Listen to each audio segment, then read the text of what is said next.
आज जी काय दुर्दैवी घटना घडलेली आहे आमचा मंगेश तालुके ह्याची जी काय निगरून हत्या सकाळी आपल्या मुलीला मला वाटतं शाळेत सोडायला काहीतरी चाललेला होता आणि जी काय 5-7-10 लोकांनी काय येऊन त्याच्यावरती निगरून हल्ला केला आणि त्याला आयुष्यातून उठून लावलेला आहे। जे प्लॅनिंग मास्टर आहेत सुधाकर घारे आणि भरत भगत त्यानंतर ज्यांचा पराभव केला, कारण आमचा हा मंगेश ही दुसरी टर्म आहे त्याची नगरसेवक पदाची निवडून यायची त्याची आणि आता पत्नी आमदारकीच्या वेळेला त्यांनी एवढं प्रामाणिकपणे काम केलं की माझ्या या खोपोली नगरपालिकेने आमचा आमदार इथून निवडून दिला।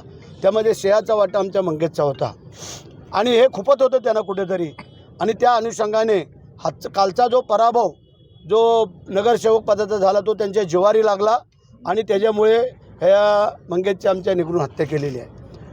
आज जर आपण पाहिलं तर त्यांचे करते करविते इकडे सभा घेऊन गेले, सगळे गेले आणि कालपर्यंत जे काय दुसऱ्यावरती शिंतोडे उडत होते ते आज त्यांच्या कार्यकर्त्यांनी काय केलं आहे हे पण त्यांनी पाहावं की एका गरीब कुटुंबातल्या आमच्या या कार्यकर्त्याला त्यांनी आयुष्यातून उठवलेलं आहे।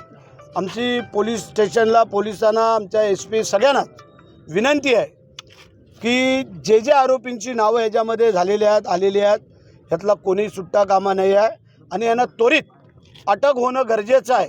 आणि म्हणून आज जर आपण इथं पाहिलं तर इथं 2-3 हजार लोकांचा मॉब महिला भगिनी सगळ्या सकाळपासून थांबल्या होत्या। आज मी असेल आप्पा असतील आमचे पदाधिकारी कार्यकर्ते सगळ्यांनी येऊन त्यांची आता समज काढली, ते कोण इथं हलायला तयार नव्हते, परंतु पोलिसांना पण काम करण्यासाठी मिळायला पाहिजे म्हणून करता आम्ही त्यांना सगळ्यांची समज काढली।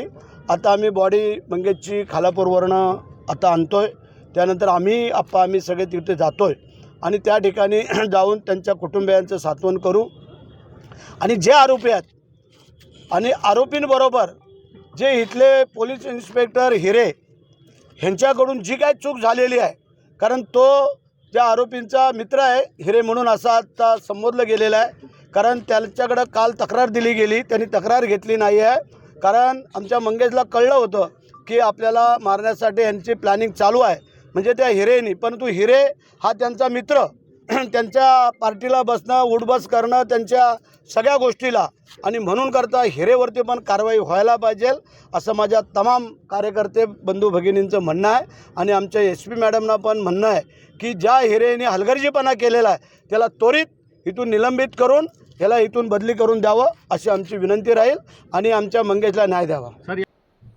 आज सकाळी खोपोलीमध्ये जी हत्या झाली ती हत्या भयानक हृदयाला दुःख देणारी हत्या आहे। मी आज कालपासून बाहेरगावी आहे। मी आमच्या कर्जतमधील जे जैन समाजाचे सर्व व्यापारी वर्ग आहे त्यांची राजस्थानमध्ये एक यात्रा असल्यामुळे राजस्थान गुजरातमध्ये त्या यात्रेच्या कार्यक्रमासाठी मी सकाळी घरातून 7 वाजता निघालो। 9:10चं माझं फ्लाईट होतं। मी सकाळी 7 वाजता निघून 9 वाजता एअरपोर्टला पोहोचलो आणि मी फ्लाईटमध्ये बसल्यानंतर माझा मोबाईल 1-2 तासासाठी बंद होता। नंतर मी फ्लाईटमधून 11 वाजता अहमदाबादला उतरलो तेव्हा मला कळलं की अशी एक खोपोलीमध्ये घटना घडलेली आहे आणि ती घटना इतकी मनाला दुःख देणारी घटना आहे तर त्या घटनेचा जितका आपण निषेध करू तितका निषेध कमीच आहे।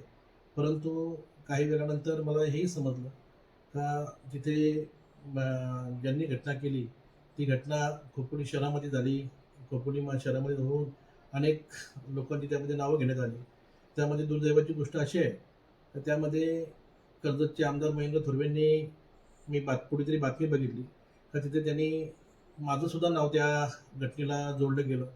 ह्यामध्ये त्याचा राजकीय स्वार्थ साधण्यासाठी महेंद्र थोरवे या अशा गोष्टी करतोय।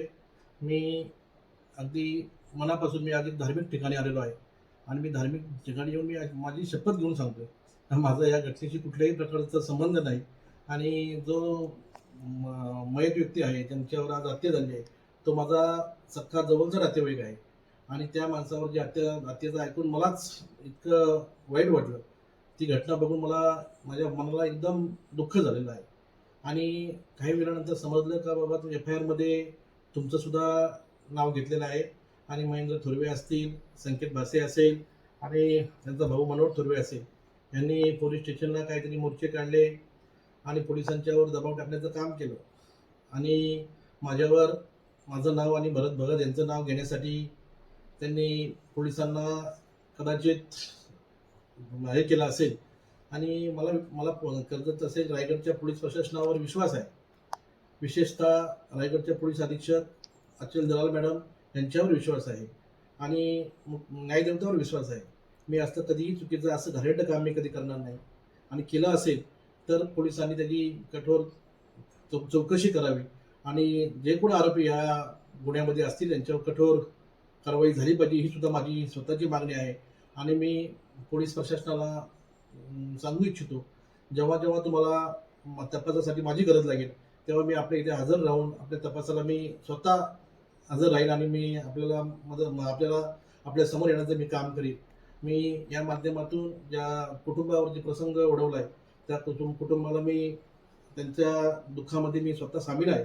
माझे सख्खे नातेवाईक ते आहेत आणि मी माझ्या पक्षाच्या राष्ट्रवादी काँग्रेस पार्टीच्या सर्व कार्यकर्त्यांना सांगू इच्छितो, माझ्या नातेवाईकांना सांगू इच्छितो, माझ्या मित्रमंडळीला सांगू इच्छितो, हे जो प्रसंग आपल्यावर ओढवलेला आहे ह्या प्रसंगाला आपण सर्वांनी संयमाने सामोरं जावं.